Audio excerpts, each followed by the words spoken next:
GNN के संग में हमारे आज के मेहमान हैं chairman exchange companies of Pakistan Malik Mohammad Bostan.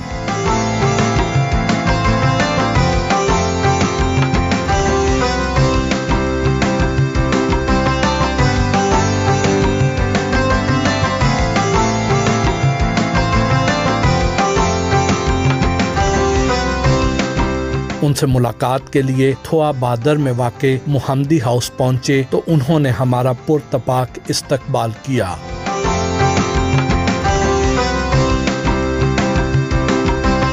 Malik Bostan से मुल्क की मुआशी सूरत हाल पर गुफ्तगू हुई। अस्सलाम वालेकुम मलिक साहब, कैसे हैं आप? जी अल्लाह करम। बिल्कुल मलिक साहब, आपने हुकूमत को 24 अरब डॉलर का कर्जा देने की ऑफर की एक बार, तो क्या आपके पास इतने ज़्यादा पैसे हैं? देखिए मेरे पास नहीं है, ये थोड़ा सा कोई गलत कन्वे हो गया है। ऐसे मैंने नहीं कहा, हमने 24 अरब डॉलर इकट्ठे करके दे सकते हैं ओवरसीज़ पाकिस्तानियों से लेके उधार पर और बगैर किसी इंटरेस्ट के। तो ये बड़ी अच्छी ऑफर थी, कोई नई चीज़ नहीं है। इसको बैंकिंग लैंग्वेज में स्वाप अरेंजमेंट कहा जाता है और तुर्की ने इस मॉडल पर ऑलरेडी काम किया और 200 अरब डॉलर इकट्ठे कर भी लिए हैं पिछले 2 साल में। और ये सबसे पहले हमने इंट्रोड्यूस कराया था 1998 में, जब पाकिस्तान ने एटमी धमाका किया था और हमारे रिज़र्व जो था सिर्फ 400 मिलियन रह गए थे और हेडलाइन लगी थी जंग पे कि पाकिस्तान डिफ़ॉल्ट कर गया कि उसने वर्ल्ड बैंक के 40 मिलियन डॉलर पे नहीं किए, जो कि इसके पास है ही नहीं। तो उस वक्त मुझे गवर्नर डॉक्टर याकूब साहब थे और मियाँ नवाज शरीफ साहब प्राइम मिनिस्टर थे, तो उन्होंने बुलाया, भाई ये मसला है और हमने 40 मिलियन डॉलर की पेमेंट करनी है, तो ये बड़ी पाकिस्तान की बदनामी होगी। और वो हमने जुमे को कर दी थी, तो यही प्रपोजल मैंने दोबारा दिया। तो क्या वाकई पाकिस्तान पिछले दिनों डिफ़ॉल्ट करने वाला था? जी बिल्कुल, डिफ़ॉल्ट करने टेक्निकली तो हो ही गया, क्योंकि जब आप किसी कंट्री को देने 4 अरब है और है उसके पास 2 अरब, तो डिफ़ॉल्ट तो ऑटोमेटिकली होते ही है। क्योंकि लेकिन इसमें डिफ़ॉल्ट की 2 किस्में होती हैं। एक होता है कमर्शियल लोन, जो होते हैं वो डिफ़ॉल्ट कहलाता है। जो कंट्री के लोन है वो आप नहीं दें तो वो डिफ़ॉल्ट में नहीं आते। बैंकों के जो लोन है वो आपको हर हालत में पे करने होते हैं। तो वो ऐसा कोई लोन नहीं जो हुकूमत ने पे नहीं की हो, उसने एक वक्त आपने डॉलर 3 अरब तक चले गए थे, वो वही पेमेंट ही थी। लेकिन IMF ने हमें बहुत ज़्यादा टेक्निकल नाच नचाया है, इनको पूरे 9 महीने रगड़े लगवाए हैं। लेकिन ये मैं समझता हूँ इसहाक डार साहब, ख़ास तौर शहबाज शरीफ साहब मुबारकबाद के मुस्तहिक हैं। ये जो IMF ने पैकेज मंजूर किया है पाकिस्तान के लिए 3 अरब डॉलर का, इससे पाकिस्तान की इकॉनमी पर किस किस्म के असरात मुरतब होंगे? देखो जी, इस 3 अरब के डॉलर के साथ 23 अरब डॉलर दूसरे भी आने हैं, जो मैंने अभी आपको बताया। 6 अरब दोस्त मुबालक देंगे जो फाइनेंसिंग करेंगे, 6 से 8 अरब डॉलर उन्होंने वादा किया है। 6 अरब डॉलर वर्ल्ड बैंक से आएंगे, 12, 6 अरब इसके अपने, 18, 5 आपके पास पहले हैं, 23 अरब डॉलर ये आपके बन जाते हैं। और मज़ीद भी हैं पाइपलाइन में, तो बहुत से 17 अरब डॉलर है, लेकिन ये वो हैं जो फ़ौरन मिलने वाले हैं। तो हमारे रिज़र्व जब बढ़ेंगे तो ऑटोमेटिक आपका रुपया भी मजबूत होगा, इन्फ्लेशन कम होगा, GDP आपकी मजबूत होएगी, सस्ता लोन मिलेगा आपका। देखो ना, इंटरनेशनल जो डॉलर बॉन्ड था, जब डिफ़ॉल्ट की खबरें मुसलसल पीटी गई तो वो 1 रुपये से डॉलर से कम हो गए 51% पे चला गया, यानी कि आधी कीमत पे चला गया। इतनी नुकसान हुआ मुल्क को। और लेकिन अब जब जो ही IMF में मैदा हुआ तो उसने रिकवरी की और आज अल्लाह का शुक्र है 27 पर 2 दफ़ा किया है और आज 86 पे खड़ा है। अभी भी वाले वैल्यू से कम है, लेकिन इंशाल्लाह और भी फंड आएंगे तो इंशाल्लाह वो 1 से भी ऊपर चला जाएगा। तो ये होता है IMF का फ़ायदा। तो IMF को ग्रीन सिग्नल है, ग्रीन चैनल है पाकिस्तान का फ़ॉरेन एक्सचेंज का, तो वो आज जब आता है तो सारे चैनल आपके खुल जाते हैं। तो ये इसलिए इतनी आम आदमी इसको नहीं समझता, लेकिन हमारे मतलब कुछ नादान दोस्त ज़्यादा ही कहते हैं IMF से हमने गिरवी रखी। देखो IMF से मैं भी मिला हूँ और मैंने ये बातें पब्लिक में जो हो रही हैं, जो आम आदमी कहते हैं कि वो उनकी वजह से पाकिस्तान में महंगाई होती है, इंटरेस्ट रेट बढ़ता है, हमें अपने इंटरेस्ट गिरवी रखने पड़ते हैं, तो वो कहते हैं हमने कभी नहीं कहा। मेरी तमाम से मीटिंग हुई, बोला हम तो कहते हैं भाई आप हमसे, हम आपको लोन दे रहे हैं, तो आप ये लोन वापस कैसे करोगे ये हमें बता दो। तो आपके लोग वर्किंग ही नहीं करना चाहते, वो चाहते हैं, उनको पता है इतने रुपए पेट्रोल पे बढ़ाएंगे तो पेट्रोल वाले फिगर दे देंगे, गैस का दे देंगे, बिजली का दे देंगे, और यही उनके पास आसान रास्ता है बताने का। IMF नहीं कहता कि आप पेट्रोल बढ़ाएं, नहीं, वो कहते हैं हमें बताएं आप देंगे कहाँ पे, और वो हमको वो कहता है कि जितनी की चीज़ें ले रहे हैं कम से कम उतना तो लोगों से इतनी सब्सिडी ना दें कि आपको ये जो गर्दी करता है। वो कहते हैं आप बना रहे हैं 33 का, लोगों को दे रहे हैं 18 का, तो आप इसमें भी तो कोई अपनी करें ना वर्किंग, तो अपनी रेवेन्यू उन लोगों से बढ़ाएं जो टैक्स नहीं देते, और जो टैक्स देते हैं उनको ना निचोड़े। मुल्क की मुआशी सूरत हाल पर तो बात चलती रहेगी सारा दिन आपके साथ, लेकिन थोड़ा माजी की तरफ जाते हैं, बचपन की तरफ जाते हैं कि बचपन कैसा था, और ये जो जट्टों के जो बच्चे होते हैं ये कब से इतने बड़े कारोबारी हो गए? हमारी जो बचपन बड़ा टफ था, क्योंकि हम खुद एग्रीकल्चर घराने से हैं, और हमने जब होश संभाला तो वो यही, उस वक्त मैनुअल चीज़ें थी। अब तो ट्रैक्टर भी आ गए, ट्रैक्टर मशीनें भी आ गई, तो हम तो हाथ से काम किया। और मैंने बात आते खुद में, मुझे याद है 6ठी क्लास में जब मैं पढ़ता था तो हमारे गांव में प्राइमरी तक स्कूल था। अब अल्लाह का शुक्र कॉलेज भी बन गया, लेकिन उस वक्त फिर हमें ये मुरीद बेस है, यहाँ से कोई है 5 किलोमीटर पे, तो फिर हम यहाँ पैदल जाते थे। अगली जो मैंने मिडल वहाँ से की है, और फिर वापस आके बाकायदा ज़मीनों में हमें जाना पड़ता था, और उसको चारा काटना पड़ता था, और उसको काट के फिर उसको कुतर के जानवरों की हमारी ड्यूटी में शामिल था। घर के वालद साहब मेरे आर्मी में थे, वालदा का भी हुक्म था, ये आपकी ड्यूटी है, बाकी मेरी ड्यूटी है। ये मैं अपनी ड्यूटी देता था पूरी। फिर रात को उस वक्त ये नहीं होती थी, बिजली नहीं थी, तो लालटेन पे हम पढ़ते थे। जब मैं मिडिल गया तो फिर वालद साहब ने मुझे साइकिल, वो साइकिल उस वक्त बड़ी बात होती थी कि साइकिल पे बंदा जा रहा है, अब तो गाड़ी वाले को भी कोई नहीं पूछता। तालीम का सिलसिला कहाँ तक जारी रहा? नहीं, मैंने मैट्रिक ही किया, और मैट्रिक के बाद फिर मैं, उस वक्त जंग लग गई 71 की, तो हमें फिर वो स्कूल से भेजा गया, आप जाएँ आर्मी की, मतलब हमने बाकायदा ट्रेनिंग ली और बाकायदा जंग में हिस्सा लिया। तो वहाँ मेरा एक कान ही फट गया, बमबारी हुई, तो वो मुझे तो फिर उन्होंने अनफिट करके भेज दिया। तो फिर मैंने आके, फिर मेरे वालिद साहब जो थे वो कराची में होते थे, रिटायर हो गए, इंजीनियर कोर में थे, तो वो सूबेदार थे, अल्लाह ताला उनको जन्नत में। तो उन्होंने मुझे वहाँ बुलाया। 6 महीने मैंने कोई एक फॉरेन प्रोजेक्ट था, उसमें एज ए टाइपिस्ट काम किया, पहली नौकरी। तो फिर उन्होंने वो ख़त्म हो गया, फिर उन्होंने बोला नहीं तुम कारोबार करो, छोड़ो, नौकरी में नौकरी रहेगी। तो फिर मैंने अल्लाह का शुक्र कारोबार शुरू किया, और ट्रांसपोर्ट का किया, और उसके बाद इलेक्ट्रॉनिक में आए, उसके बाद फिर फॉरेन एक्सचेंज में आए, और अभी हमारे यानी कि एग्रीकल्चर हमारा ख़ानदानी था, अब थोड़ा बहुत हमने कंस्ट्रक्शन का भी शुरू किया, IT का भी है। तो अब बेशक हमारे बेन यही है कि इसमें प्रॉपर्टी और इसमें IT में, और इसमें अभी हम इसमें आ गए सॉफ्टवेयर हाउस में भी आ गए। आपका नाम बड़ा मुनफरिद है, ये किसने रखा? ये दरअसल बुस्तान शादी, गुलस्तान शादी था, आपने सुने, बड़ी मशहूर थी, तो हमारी वालदा साहब वो पढ़ती भी थी। अच्छा। तो वो उन्होंने रखा था। मेरे वालिद साहब को गुलस्तान था, तो वो मेरी दादी जो थी, और उन्होंने मेरी अम्मी को कहा कि इनका मैं बुस्तान रख देती हूँ, बोला ठीक है। तो वो दोनों ने मिल के रखा।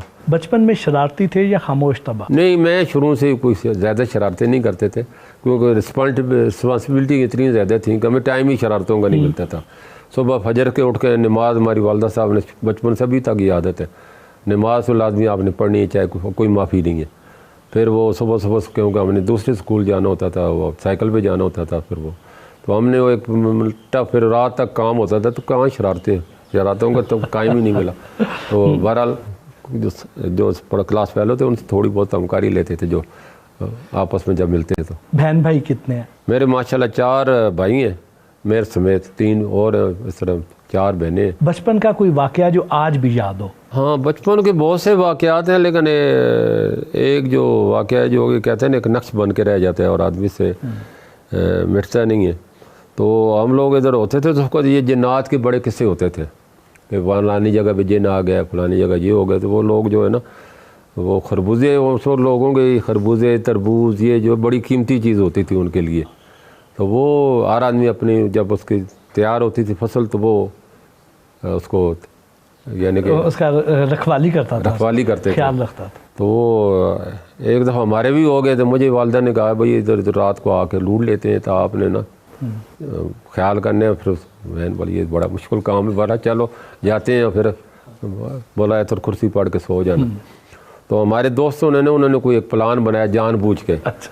तो वो उन्होंने क्या किया कि ऊपर वो होते हैं ना जलने वाली जो होती हैं, वो मोमबत्ती नमाते हैं, तो उन्होंने ऊपर रख के सर पे पगड़ियाँ सी बांध के, तो ऊपर वो जल्दी जलती हुई, मैंने बोला जिन आ गए भाई, हमला हो गया। तो मैं उधर से ना तो कुर्सी पड़ता रहा। तो जब मैं उठा तो वो फिर एक ने वो नीचे फेंकी, फिर उसने आवाज़ दी, बोला कहीं मारी नहीं जाइए कि इस तरह की ये वाक़यात आते रहते थे। ये बड़ा इंटरेस्टिंग भी था और बड़ा यानी कि खौफज़दा भी था। क्या बचपन में कभी सोचा था कि आप बड़े होके डॉलरों में खेलेंगे, डॉलर मैन बनेंगे? नहीं, मेरे तो हमारी ना ख़ानदान में था, एक ही हमारे 2 ही सब्जेक्ट थे ख़ानदान में, तीसरा बाद में पैदा हुआ।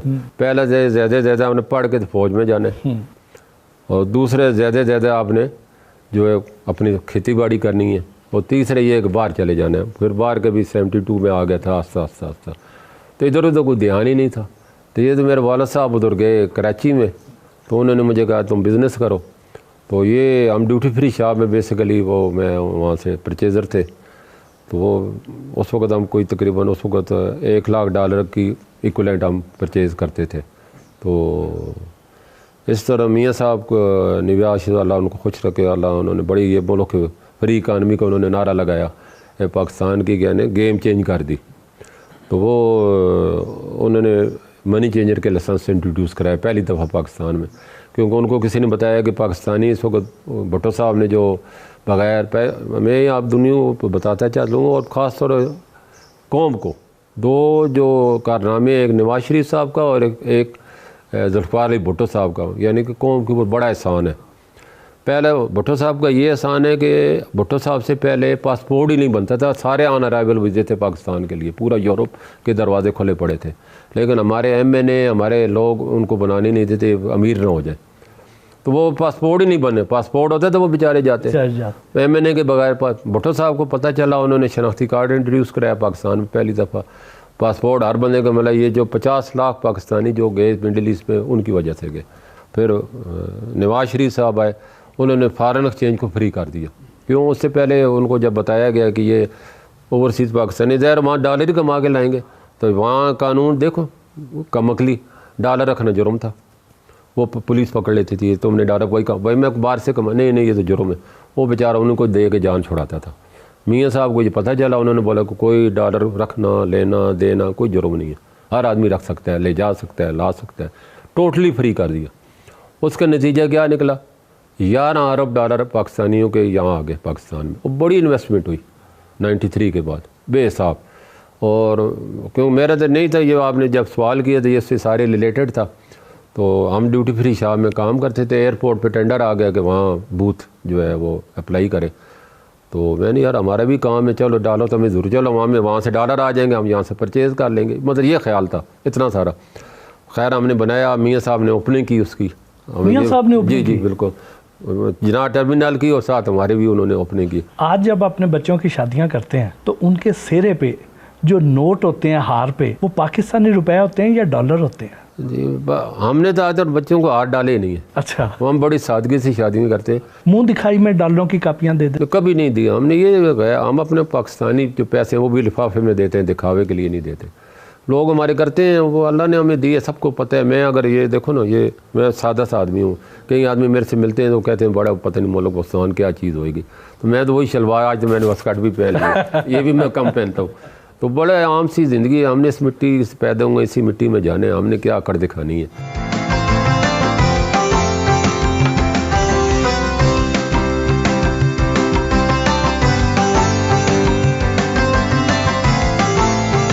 मलिक बोस्तान के साथ दोपहर का खाना खाया।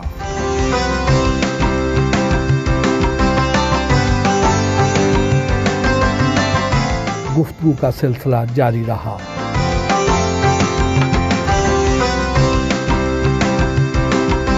मलिक साहब, माशाल्लाह आपका घर देख के बहुत ही दिल खुश हुआ है। आपने तो जंगल में मंगल बना रखा है। बस ये अल्लाह का करम है। यहाँ पर इसका घर का नाम ही मोहम्मदी हाउस है, तो उस नाम की बरकत से ना इसके हर तरफ 4 चांद लग गए। हमारा कोई कमाल नहीं है। सही। और ऐसा बना है कि हर कोई देखते हैं वाकई कोई शाकार है।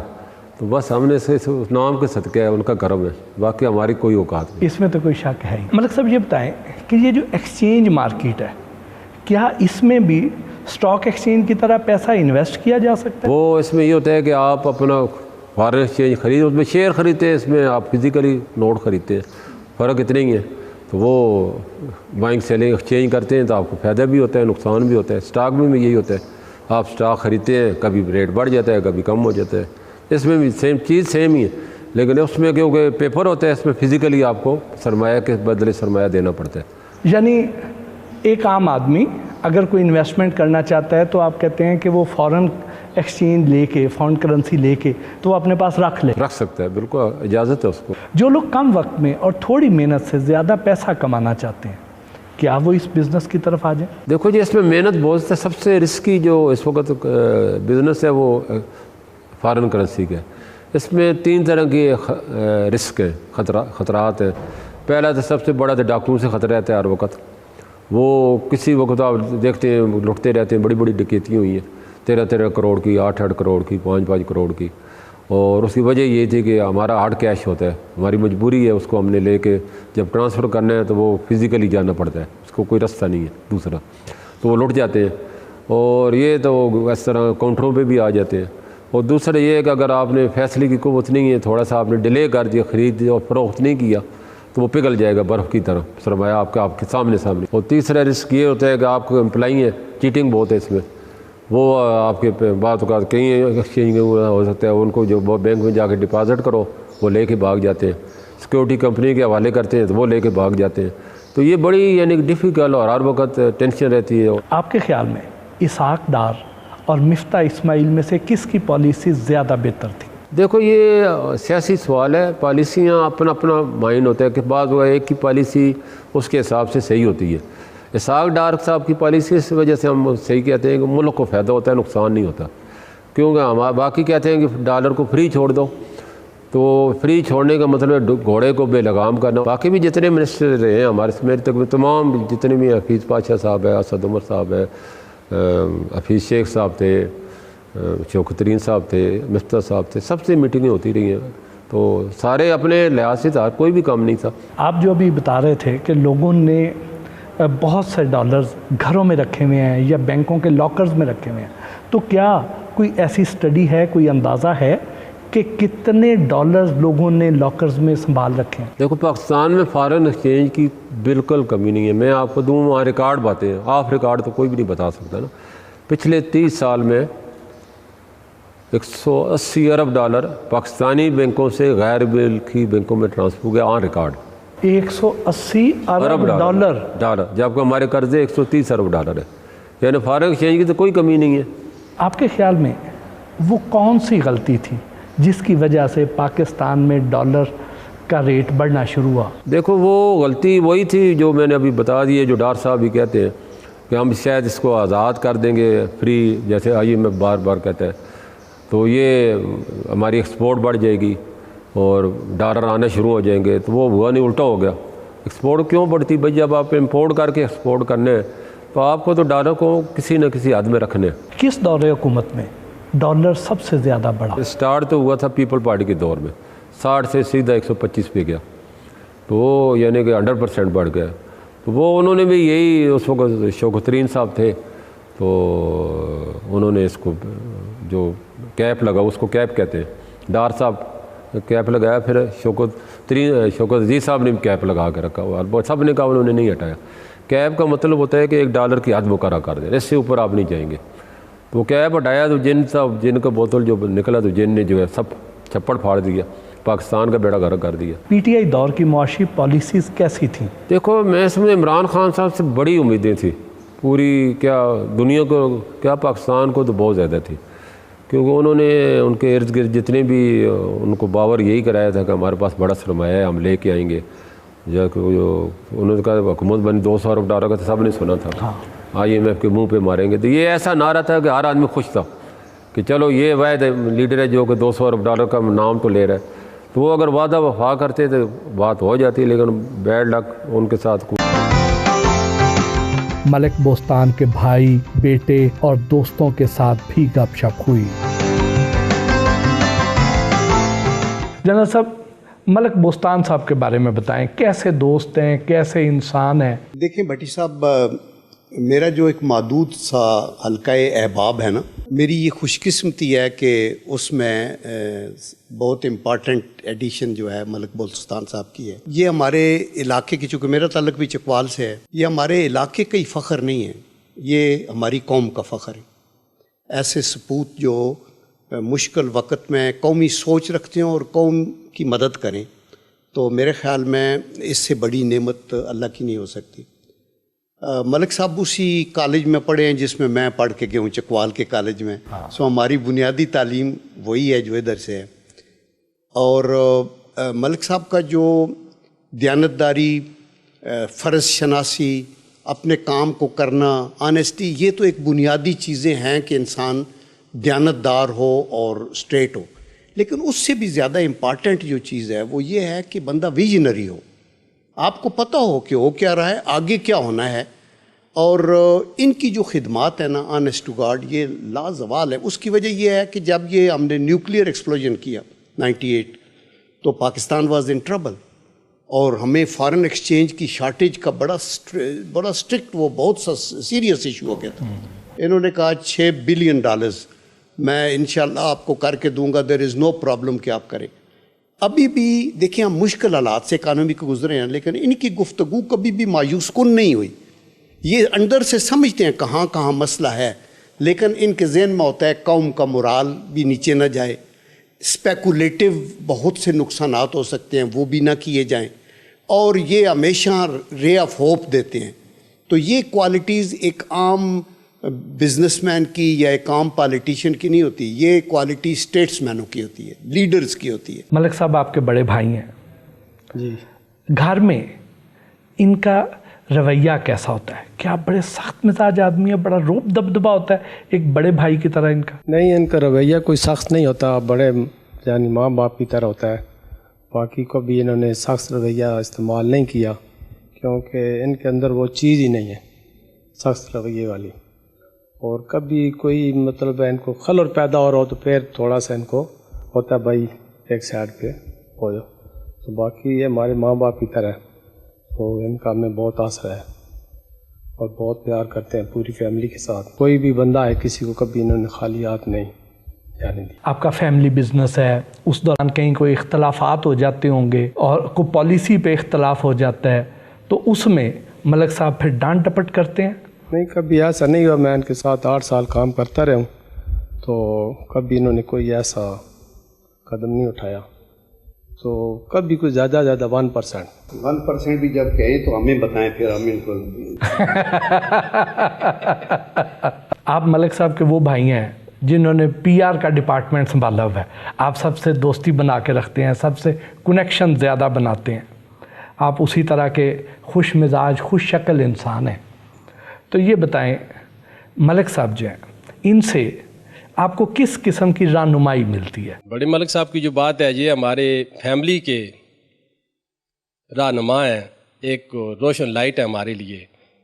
इनसे हमने रहनुमाई ली है, बिज़नेस में भी, प्रैक्टिकल लाइफ में भी। और इन्होंने इलाके के लिए सबसे पहले यह है कि पूरे गांव के हर घर से एक समझ लें कि 1-2 मुलाजिम इनकी कंपनी में हमारी में काम करते हैं।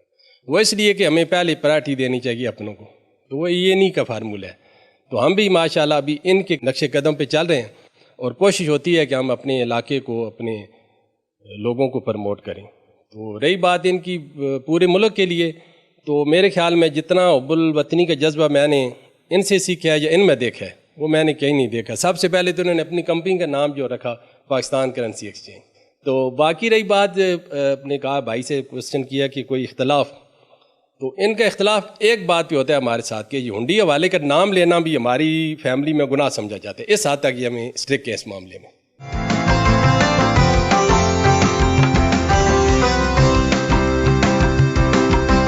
ये बताएं, वालिद साहब माशाल्लाह इतने ज़्यादा मसरूफ़ होते हैं, कभी कराची होते हैं, कभी इस्लामाबाद होते हैं, कभी पाकिस्तान से बाहर होते हैं, तो वालिद साहब ज़्यादा आसानी से दस्तयाब होते हैं या डॉलर? मेरे ख्याल से डॉलर से ज़्यादा जो वालिद साहब हैं वो ज़्यादा आसानी से दस्तयाब होते हैं। कभी ऐसा नहीं हुआ कि मैंने कॉल किए या इन्होंने मुझे कॉल किए 10-15 मिनट के अंदर हमारा कनेक्शन ना हो। इनका भी ये कि इनकी जब भी कॉल आई है 10 मिनट के अंदर मेरी कम्युनिकेशन हुई है। मैंने जब भी कॉल की अवेलेबल है, इंटरव्यू में भी है तो उनका मैसेज आया था I will call you later, even के इंटरव्यू में भी है।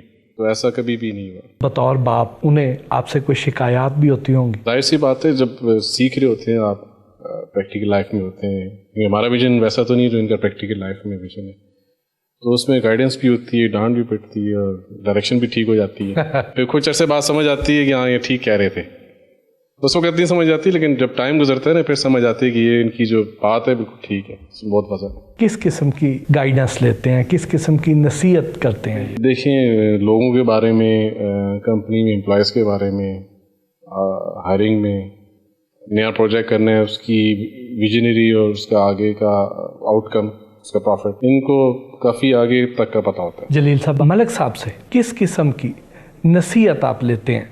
ये हमारा बचपन से ही जब हमने होश संभाला, तो क्योंकि एक वेल ऑफ फैमिली थी, तो कभी भी हमारे ताया जान ने कोई ऐसी गैदरिंग्स, कोई ऐसी चीज़ें नहीं हुई जो गैर शरई तरीके से। बचपन से ही हम देख रहे हैं कि महफिल मिलाद का होना, तकरीबन साल में कई दफ़ा इस तरह गैदरिंग्स होती थी। और आप देखेंगे नीचे वाले हमारे घर में भी जब भी ताया जान पहले घर बनाते हैं तो घर से पहले वहाँ मस्जिद बनती, वहाँ जब भी हम इकट्ठे होना, साथ नमाज़ पढ़ना। तो मेरी एक ज़िंदगी के अंदर ये इस तरफ दीन के रास्ते में चलने में जो है ताया जान का एक बहुत बड़ा हाथ है।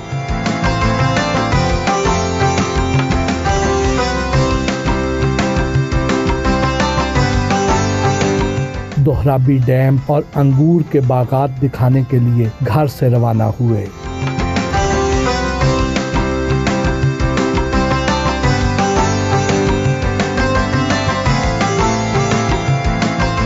डॉलर के मुकाबले में रुपए की कदर का तयन कैसे किया जाता है? देखो, ये डिमांड और सप्लाई इसको कहते हैं। IMF फ्री फ्लोट, असल लफ्ज़ है फ्री फ्लोट कर देना। वो सही डिमांड सप्लाई को रखता है और तयन भी फिर तब भी होता है और तब भी आप सही कोई कंट्रोल नहीं करने पड़ते।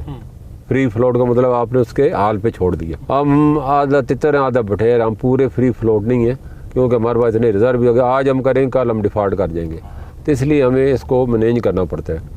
फ्री फ्लोट के मैंने ये होता है कि अगर फ़र्ज़ किया आप है, आपके अकाउंट में 1 मिलियन रुपया पड़ा है, आप चाहते हैं मैं इसके डॉलर ख़रीद लूँ, तो आप अपने बैंक को कहेंगे जी मुझे 1 मिलियन पैसे इसमें से 5 लाख डॉलर दे दें। क्या रेट है? वो कहे जी इस वक्त इंटर बैंक पर रेट फ़र्ज़ किया 200 रुपये, वो ठीक हो कि 200 रुपये वो आपके हिसाब से आपको डॉलर देगा और डॉलर अकाउंट में कन्वर्ट कर देगा और बाकी पैप जो बचेंगे वो आप तो उसमें डिमांड और सप्लाई जो है सही मैनों में यहाँ पता चलती है। इस वक्त जो पाकिस्तानी रुपए की कीमत है, क्या वो डॉलर के मुकाबले में हकीकी है? क्या वो दुरुस्त है या अपनी वैल्यू से कम पे जा रहा है इस वक्त पाकिस्तानी रुपया? बहुत ज़्यादा अंडर वैल्यू है और इसको मैं नहीं कह रहा, ये तो ब्लूमबर्ग ने 2 हफ्ते पहले छापे हेडलाइन लगी है, रियल रुपया की रियल वैल्यू 240 उन्होंने कहा है। और अंडर वैल्यू से मतलब क्यों है? क्यों हमारा रीजन देखे ना, अफ़गानिस्तान का 86 है, इंडिया का 82 है, बांग्लादेश का 95 है। तो हमने कौन सा गुनाह? हमारा गुनाह यही है कि हम अपने रुपये पे इन्वेस्टमेंट नहीं करते। जो सरमाया होता है उसको हम घरों में डॉलर और सोना ख़रीद के रख लेते हैं। हमारी इन्वेस्टमेंट रीजन में 12% है बचत और इंडिया बांग्लादेश की 30% है। तो हम क्योंकि हमें पैसा इसमें ला ही नहीं रहे इसका।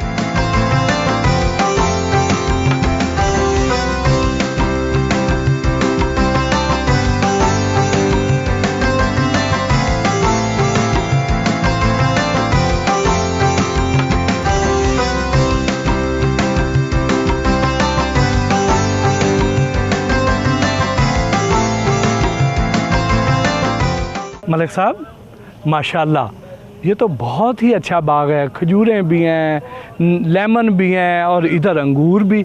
इतना अच्छा अंगूर का बाग माशाल्लाह। मुझे तो सबसे ज़्यादा जो हैरत भी हो रही है और खुशी भी हो रही है कि यहाँ पे मुझे साथ साथ तिलावत की आवाज़ भी सुनाई दे रही है। ये इसका क्या मकसद है? ये बस ये कुरान का मौजज़ा है। तो अल्लाह कहते हैं अल्लाह की कौन कौन की नेमतों का ठुकराओगे और शुक्र गुजारी करो हमेशा। तो हम शुक्र गुजारी करें अल्लाह ने जो नेमतें दी हैं। अब ये आला रब्बे को मातु का ज़बान, ये मैंने हमारे कोई प्रोफेसर साहब है, नाम याद नहीं, फैसलाबाद यूनिवर्सिटी में, तो ये मैंने उनका एक इंटरव्यू पढ़ा था कि उन्होंने कहा जी हमने दुनिया को दिखाने के लिए एक मौजज़ा दिखाया है कुरान का कि हमने 10 प्लाट तैयार किए थे एक ही फसल के, उसकी आवाज़ दूसरी इतनी दूर रखी थी कि आवाज़ कुरान शरीफ की उसमें न पहुँचे। तो जिसमें हमने कुरान शरीफ की ये आयत लगाई थी फबई आला रब्बे को मातु का ज़बान, उसका फल सबसे ज़्यादा हुआ। वाह! एक ही बीज, एक ही दरख्त, एक ही पानी, एक ही खाद, एक सब कुछ सेम, वाह! एक ही मिट्टी, हाँ, लेकिन 4 गुना पैदावार ज़्यादा हुई। वाह!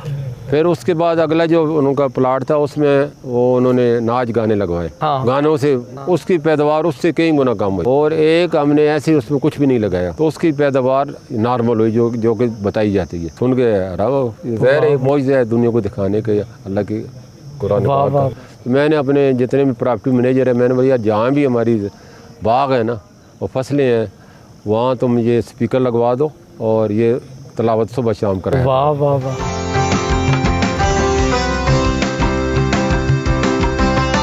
कलर कहार इंटरचेंज के करीब वाक़े अपने जैतून के फार्म पर गए।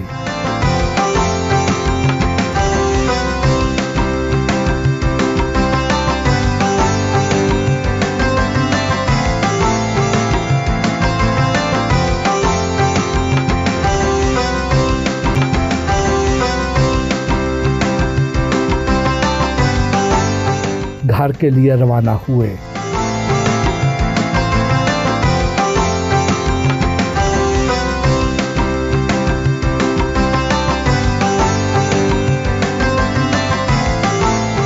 मलिक बोस्तान से गुफ्तगू का सिलसिला जारी रहा। इसहाक डार पर यह इल्ज़ाम लगाया जाता था कि उन्होंने साबका दौर में डॉलर की कीमत को मसनूई तौर पर रोके रखा। क्या ऐसा मुमकिन है? देखो ये सारा प्रोपेगेंडा होता है, बस हमारे इल्ज़ाम बड़ा इल्ज़ाम ही होता है, हकीकत का कोई उसके साथ ताल्लुक नहीं होता। उन्होंने जो कुछ किया मुल्क की बेहतरी के लिए किया और उसके रिजल्ट भी था। ये जो डार साहब ने एटमी धमाकों के बाद फॉरेन करेंसी अकाउंट्स फ्रीज कर दिए थे उस पर भी बहुत ज़्यादा तनकीद की जाती है। नहीं ये ट्रेड मिनिस्टर थे, फाइनेंस मिनिस्टर नहीं थे, सरताज अजीज़ साहब थे, तो उन्होंने किए थे लेकिन उस वक्त न करते तो पाकिस्तानी बैंकों को लोगों ने जला देना था, क्योंकि वो डॉलर मांगने जाते थे, फिजिकली डॉलर थे नहीं। तो एक दो बैंकों को जब गिराव हुआ तो उन्होंने इसको गवर्नर साहब जो डॉक्टर याकूब साहब उन्होंने कहा सारे वक्ती तौर पर फ्रीज़ कर दें, बाद में हम इनको कर देंगे, इनको डॉलर बॉन्ड हम दे देते, इनके डॉलर महफूज हैं, जब भी हमारे पास रिजर्व बेहतर होंगे हम दे देंगे। मौजूदा हुकूमत का कहना है कि मौजूदा मुआशी बहरान की जिम्मेदार पिछली हुकूमत है, क्या उनका ये इल्ज़ाम दुरुस्त है? मैं समझता हूँ कि गेम ब्लेम होता है, इसको नहीं जाना चाहिए। गलतियाँ आपसे हर किसी इनसे भी होती हैं, उनसे भी होती हैं।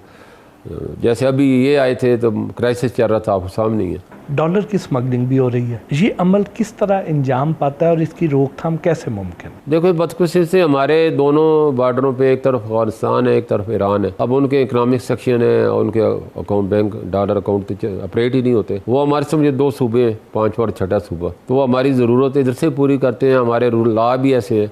अभी 15,000 लोग डेली अफगानिस्तान और पाकिस्तान से आते हैं, हाँ रिकॉर्ड बात बता रहा हूँ, कम से कम तो $1,000 उन्हें ले जाना लोग वहाँ, क्योंकि रेट आजकल ज़्यादा है उनके इकनॉमी से, तो $15 मिलियन तो आपसे वैसे ही चले जाते हैं, तो इतनी हमारी वर्थ ही नहीं है। तो ये मैंने हुकूमत से रिक्वेस्ट की है कि आप इसको डॉलर की बजाय अफगानी और पाकिस्तानी ले जाएं, अब दोनों मुल्कों में चलता है, बाकी करेंसी पर पाबंदी लगा दें तो ख़ुद ब खुद ये ख़त्म हो जाएगा। मुस्तकबिल में डॉलर जो है ग्लोबली क्या अपनी पोजीशन मुस्तहकम रखेगा या गिरेगा? देखो डॉलर जो बहुत ज़्यादा दुनिया के सबसे ज़्यादा कर्जे अमेरिका ने लिए होंगे और उसका जो कर्ज़ों का वजह में पूरी दुनिया की एक तरफ उसके एक तरफ है। तो हमारा तो फी कस 1.5 लाख है ना, तो उसका तो 5 लाख बन रहा है इस वक्त फी कस। हमारे लोग रोते हैं, मैंने उनको पूछा उनका कितना कचरा था, तो वो उसकी इकानमी दिन ब दिन गिर रही है, इम्पोर्ट उसकी बढ़ गई है, खसारा बढ़ रहा है, कर्जा बढ़ रहा है। चाइना की वजह से वो बड़ा परेशान है, इसीलिए चाइना को हर वक्त वो तो मलामत करता रहता है और चाइना बड़े तदब्बर के साथ अपनी इकानमी को बढ़ा रहा है, CPEC इसी कैसे है। और वो किसी वक्त भी अब दुनिया के पहले 90% LC जो है डॉलर में खुलती थी और अब वो 60% पे आ गई, यानी 40% दूसरी करेंसियों में चली गई। इस तरह जो रिज़र्व थे वो 95% डॉलर में थे, अब कम होकर 65% रह गए। तो आस्ते आस्ते लोग अपने डॉलर से निकल रहे हैं और जिस दिन डॉलर के पंजे से लोग निकल जाएंगे तो डॉलर ने इतना ज़्यादा गिरना है कि लोग डॉलर लेके घूम रहे होंगे, कोई ख़रीदने वाला नहीं होगा। चाइनीज़ करेंसी युआन का मुस्तकबिल क्या देखते हैं? देखो उसका अभी भी चाइना अलग है, ये एलीट यानी कि इसको कहते हैं एलीट बास्केट करेंसी है। पहले 5 थी, 6 अब चाइना शामिल हो गया इसमें, एलीट क्लास में। पहले अमेरिका था, जापान था, UK था, यूरो था, तो अब जो है उनकी जगह इसको भी अलाउ कर दी है, इसकी LC खुल सकती है, इन्वेस्टमेंट हो सकती है। अभी भी 35 कंट्री जो है इसकी करेंसी यूज़ कर रहे हैं। तो अगर सारे लोग आ जाते हैं, चाइना खुद अभी थोड़ी अपनी करेंसी को एक्सपोर्ट बढ़ा रहा है क्योंकि अपनी, लेकिन आने वाले दिनों में वो एक नई करेंसी के बारे में सोच रहे हैं, तो अगर आ जाती है डॉलर के मुकाबले में तो फिर डॉलर बहुत ज़्यादा तेज़ी से गिरेगा। जिस तरह चाइना ईरान में इन्वेस्टमेंट कर रहा है और ईरानी इकॉनमी बेहतर होने की तवक्को की जा रही है, तो क्या ईरानी करेंसी भी मुस्तकबिल में स्ट्रांग होगी? हाँ, 450 अरब डॉलर की उसने इन्वेस्टमेंट का मायदा किया, बहुत बड़ा मायदा है और वो हो रही है। अगर वो चाइना उसमें नहीं आते तो आप ईरानी जो कितनी गिर चुकी थी, रुक गई है। जो इसकी इकनॉमिक सेक्शन लगे उनको हटानी पड़ेंगी क्योंकि अब तो कोई रहा ही नहीं है। सऊदीया था, उसने भी सुलह कर ली और बाकी कुछ है नहीं। चाइना और रूस वैसे वो अपनी करेंसी सोच रहे हैं अलग, जो मैंने 35 कंट्री ने मायदा आपस में कर लिया। किसी वक्त भी कोई नई करेंसी इंट्रोड्यूस हो जाती है तो ऑटोमेटिकली फिर तो उसको वैसे होल्ड ख़त्म हो जाएगा। आज 35 है, कल 55 हो जाएंगे, कल 200 हो जाएगा। तो क्योंकि अमेरिका ने जब से अकाउंट फ्रीज़ किए हैं लोग उससे खौफज़दा हो गए। ये जब चाहता है जो बग़ैर बिला वजह अकाउंट फ्रीज़ कर देता है, इकनॉमिक सेक्शन लगा देता है। तो ये अब उसके इसी वजह से जो है ना, अब लोग उससे हट के इस तरफ जा रहे हैं। अभी जो रशियन तेल की ख़रीदारी में पाकिस्तान ने डॉलर की जगह पे चाइनीज़ करेंसी यूज़ की है, उसको आप किस नज़र से देखते हैं? हमारा चाइना के साथ इस वक्त 25 अरब डॉलर सालाना इम्पोर्ट बिल है और हम 2 अरब डॉलर की सिर्फ एक्सपोर्ट करते हैं। 23 डॉलर का हमारा खसारा है। तो वो अगर हुकूमत इसको मैनेज कर लेती है तो बहुत बड़ा फैसला है। अभी अल्लाह का शुक्र 28 महीने में पहली दफ़ा करंट अकाउंट सरप्लस आ रहा है, तो ये हो जाए बड़ी बात। लेकिन फिर भी वो भी तो करते ही है ना, चाहे डॉलर में ले चाहे युआन में ले। लेकिन ये कि वो ब्लैकमेल नहीं करेगा आपको, ये ब्लैकमेल करते हैं IMF के ज़रिए, वर्ल्ड बैंक के ज़रिए। तो वो आपको लिहाज कर लेगा, एक्सटेंड कर देगा रोल ओवर। अभी तो उसी ने रोल ओवर किए था, आप बच्चे, वरना पाकिस्तान डिफ़ॉल्ट था जो आप कह रहे थे, डिफ़ॉल्ट हो गया था। उसने अपने सारे कर्जे रोल ओवर किए। तो ये उसका पापा ने पाकिस्तान का साथ देते हैं, प्रोपेगेंडा किए जाते हैं, अलग है, सारा गलत है।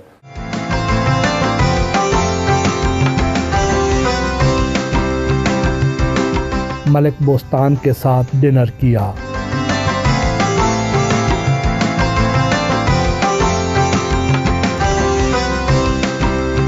मलिक बोस्तान के साथ हल्की फुल्की गपशप भी हुई।